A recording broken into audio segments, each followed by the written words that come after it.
কি আপু, কবে থেকে সিগন্যাল দিচ্ছে যে আমি ইন্টারেস্টেড নই, তবুও লাইন মেরে যাচ্ছে। আজকে ফাইনালি ওকে স্পষ্ট ভাবে বুঝিয়ে দিতে হবে যে আমি ইন্টারেস্টেড নই আর উই আর জাস্ট ফ্রেন্ডস।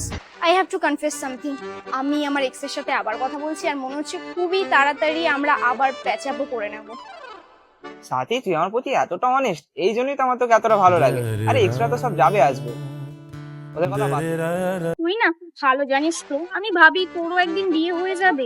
একটা প্রমিস কর, আমাদের মধ্যে যা খুশি হোক, তুই কিন্তু তোর বিয়েতে আমাকে নিশ্চয়ই ইনভাইট করবি, ঠিক আছে? আরে নিজের বিয়েতে কেউ নিজেকে ইনভাইট করে কোনোদিন? তোকে একটা অনেস্টলি কথা বলবো, আমি তোর সাথে যতক্ষণ থাকি না, I am like the happiest person, কিন্তু বাড়ি গেলে জানি না কি হয়, তোকে মিস তো করিই না, আর তাই জন্য তোর কল আর এসএমএস এর রিপ্লাইও দিতে ইচ্ছে করে না। আরে ইটস ওকে, তোরও তো রেস্টের প্রয়োজন আছে, বল না। আরে সত্যি কথা বলতো, তুই আমাকে লাইক করিস না? প্রিয়া কিন্তু আমাকে সব বলেছে। ও বলেছে যে তুই আমার মতো একটা ছেলেকে বয়ফ্রেন্ড বানাতে চাস। আমি বলেছিলাম তোর মতো কোনো ছেলেকে বয়ফ্রেন্ড বানাতে চাই, তোকেই বানাতে চাই সেটা তো বলিনি। আরে ভালো তো, ফার্স্ট কপি থেকে অরিজিনাল পেয়ে যাবি।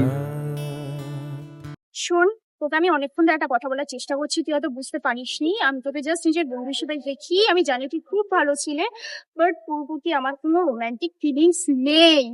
ঠিক আছে, আমি সবই বুঝলাম, বাট আমাকে একটা সুযোগ দিয়ে দেখ, সময়ের সঙ্গে সঙ্গে ইমোশনও চেঞ্জ হয়ে যাবে।